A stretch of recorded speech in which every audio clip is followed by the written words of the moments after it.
Bayangkan, pada suatu ketika langit gelap gulita. Halilintar bergemuruh tiada henti dan hujan badai turun dengan derasnya. Lalu, air bah datang, menenggelamkan semuanya tanpa ampun. Gambaran tentang bencana banjir bandang di masa lalu dalam kitab suci agama Samawi telah dikenal secara luas dan menjadi kisah yang diceritakan turun-temurun.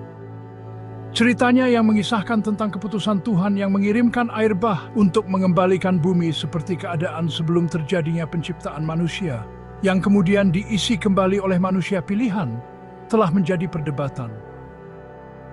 Apakah kejadian itu sebetulnya memang pernah terjadi?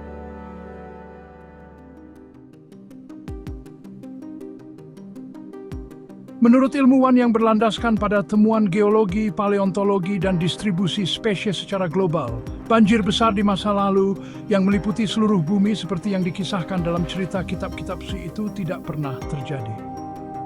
Di sisi lain, banyak cerita rakyat di banyak kebudayaan-kebudayaan dunia mengenai banjir besar di masa lalu yang mirip dengan kisah pada kitab suci Samawi. Padahal, mereka terpisahkan oleh lautan dan jarak yang jauh, yang sepertinya di masa lalu mustahil adanya komunikasi antara mereka untuk menyeragamkan cerita bencana tersebut.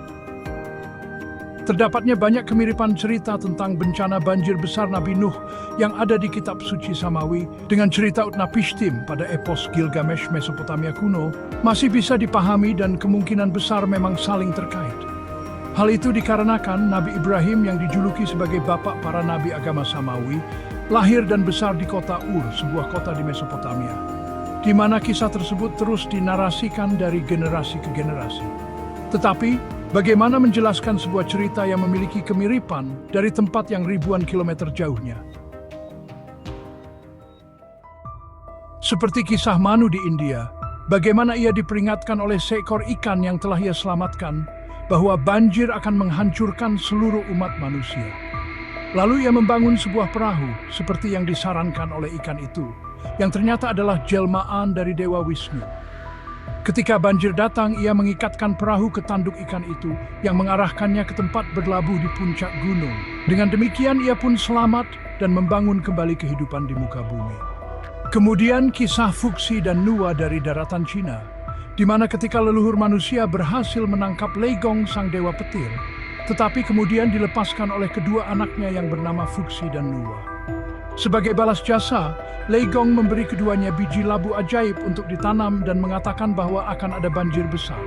Seluruh umat manusia tewas akibat banjir tersebut, kecuali Fuxi dan Nuwa yang bersembunyi di dalam buah labu. Lalu keduanya menikah dan bumi kembali terisi manusia. Atau cerita yang ada di seberang Samudra Atlantis, kisah suku Maya, di mana 4 orang lelaki dan 4 orang perempuan memenuhi kembali dunia.